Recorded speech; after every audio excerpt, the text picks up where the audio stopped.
commercial break at magbabalik po ang vloggers ng Bagong Pilipinas.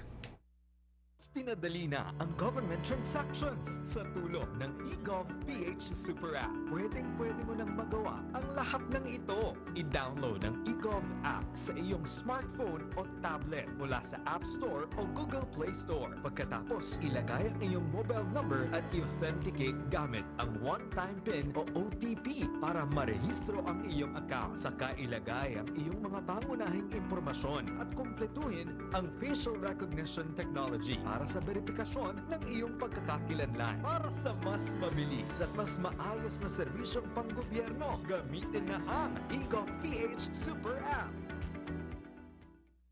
Sa patuloy na paghahatid ng balita at pagbibigay serbisyo publiko, kinilala ng prestiyosong Asia Pacific Broadcasting Plus Awards 2025 ang galing at dedegasyon ng Radyo Pilipinas.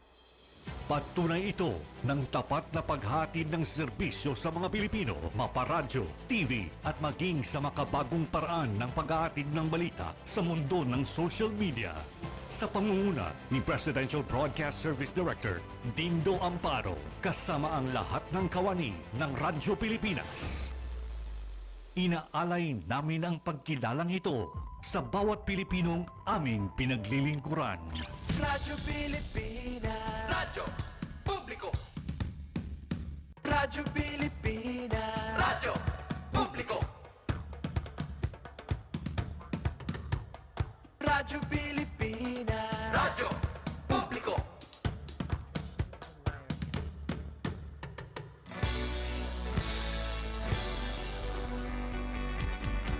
Mahalagang mga balita, napapanahong impormasyon.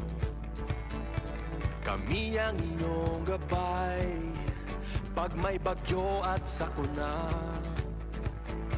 Serbisyo ng gobyerno kapag may nangangailangan.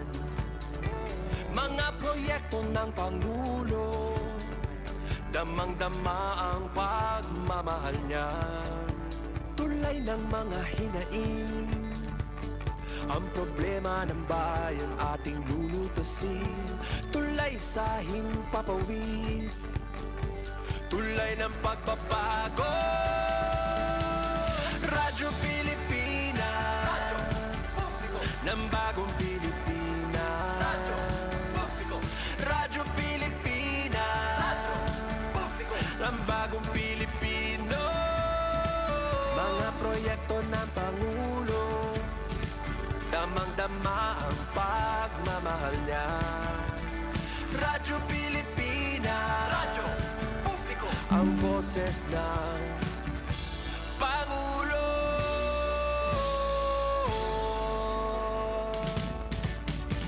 Karamay nyo kami, kahit malayo man kami nakakarating.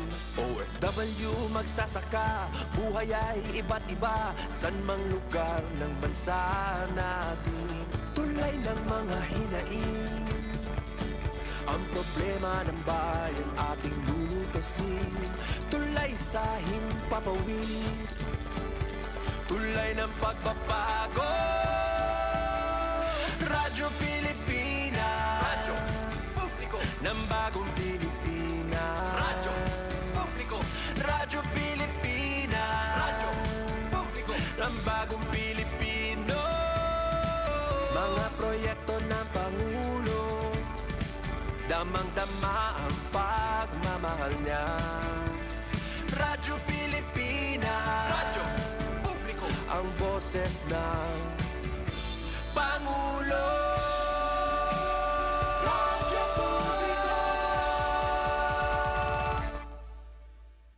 Radyo Pilipinas, Radyo Publiko, Radyo Pilipinas.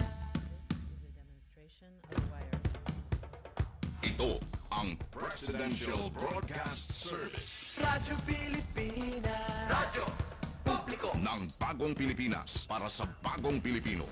Naghahatid ng mahahalagang balita at impormasyon na guugnay ng pamahalaan sa sambayanan. Tulay sa himpapawid ng serbisyo publiko. Radyo Pilipinas, Radyo Publiko, ang boses ng Pangulo. Sa Mega Manila, 738. Radyo Pilipinas. Radyo Publiko. Vloggers ng Bagong Pilipinas. Dito sa Radyo Pilipinas. Radyo Publiko 738.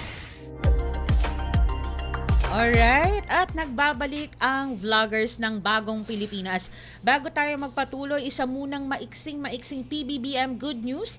So, pamula June 1, alright, which is Sunday, isang ticket lang ang babayaran para sa grupo ng 2 hanggang 4 kapag sasakay ng MRT 3, LRT 1 at LRT 2 tuwing linggo. And ito ay magsisimula from June 1 until the last Sunday of June of 2028. So that's our very good PBBM good news. Handog ng Pangulo Handog sa ng mga Pangulo. pamilyang Pilipino. Correct. Diba? And correct ka dyan. Oo. Correct. And at patuloy na PBBM good news pa rin. Patuloy-tuloy pa rin ang murang bigas 20 para pesos. sa masa. Alright. So, bago tayo magpatuloy na pag-usapan pa rin natin ang murang bigas, let's play a video regarding dito sa benteng bigas. Alright.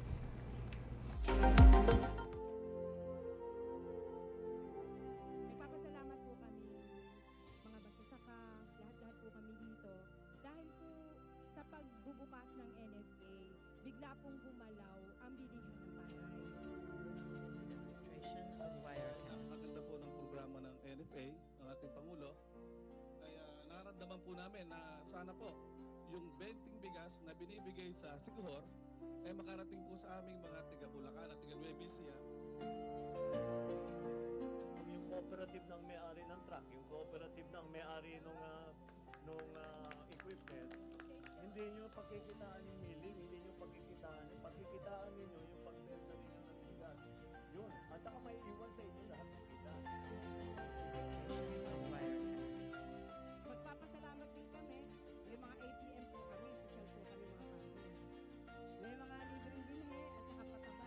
Kung ang dati pong sinasabi nila na 11 pesos o 12 pesos, ngayon po makibalita po kayo sa labas, ang bilihan po ng palay ngayon umabot na po sa 15, 16. Yun pong iba may kumukuha na rin po ng 16.50.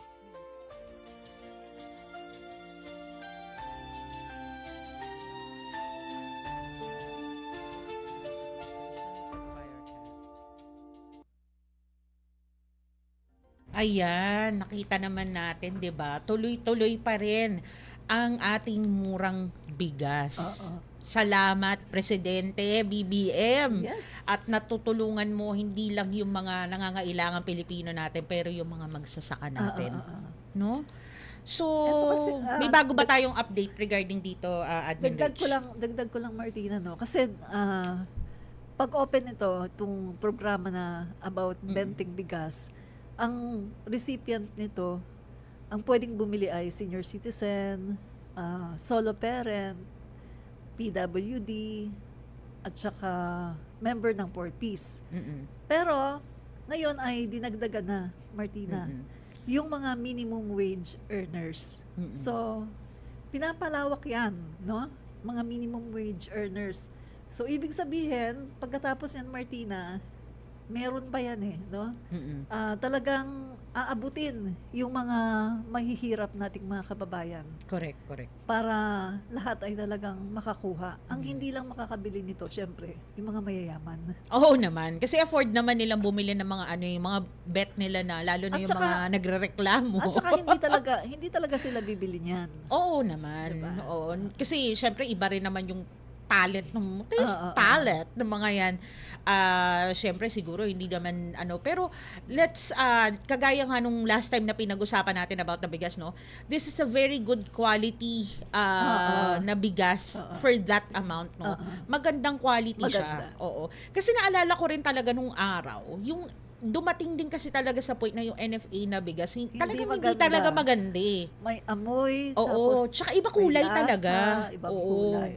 Ito ang ganda nung quality niya, Ngayon, no? maganda siya, Mm-mm. Martina. Maraming nag-testify. Mm-mm. Pati yung mga kaibigan natin sa mainstream media, no, nag-testify sila na talagang maganda ito. Mm-mm. Hindi Correct. ito panghayop na sinasabi nung isa, 'di ba? Oo. So maganda po ito.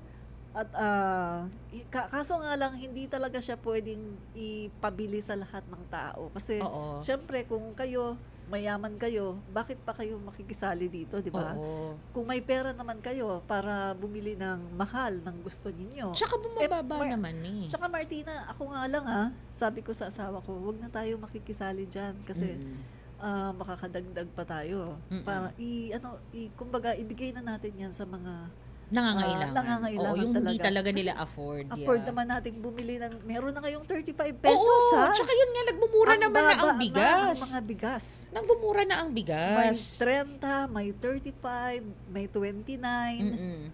may 40. Ang nakita ko na pinakamahal no doon sa amin ay nasa 55. Oh, 'di ba? Oh, 'di ba? Eh ako nga yung binibili kong bigas magandang quality na 53. Correct. Oh. Correct. 'Di ba? Ako solo parent ako, pwede ako mag-ano pero no. Kasi syempre mas may alam ko na may mas nangangailangan niya. nangangailangan. Kaya ko naman na bumili ng more than 20 pesos na bigas. So bakit pa ako makikigulo diyan? Pero Martina, Oo. gusto kong i-try din kahit isang Ako kilo. rin actually. Gusto ko lang matry. Para talagang malaman ko talaga. Oo, for personal Meron experience. akong masasabi, di ba? Mm-mm. Kasi ngayon, yung sinasabi natin ngayon na, uy, maganda siya, ano siya, Mm-mm. ayon lang sa naririnig natin. Tsaka sa at nakikita natin, nakikita. oo. Pero kaya gusto ko rin bumili kahit isang kilo. Gusto ko matikman eh. Oo, matikman. Oo. So anyway, marami talagang dahil nga marami siyang natutulungan. Let's play a video na regarding sa mga reaction ng mga nakapag-opt-in ng murang bigas. May video ba tayo dyan? Na, let's play it para makita ng mga nakikinig sa atin. Maganda. It's not true na pangit. Talagang maganda. Yeah. Maganda naman. Maganda. Kahit na kailangan talaga may kapares, kahit tuyo.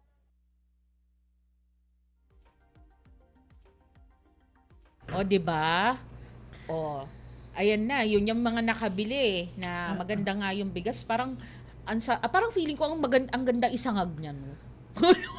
Ayun yung isang maraming bawang. So, dun sa mga nakikinig natin, no, wait lang, Admin Rich. Gusto namin maging to interact. So, kayo, sa mga nakikinig sa atin, meron ba sa inyong nakabili na ng murang bigas natin, na benteng bigas? May nakabili na ba sa inyo? Kasi gusto naming malaman kasi hindi pa namin na-experience yun, di ba? Actually, Martina, meron sa amin Sabi nga ng asawa ko, punta tayo, bili tayo. Oo. Sabi ko sa kanya, wag na, paubayan na natin yan sa mga nangangailangan talaga. Pero sabi ko nga sa'yo, gusto ko rin tikman. So, bibili ako kahit 1 kilo. I-share mo naman sa akin yan.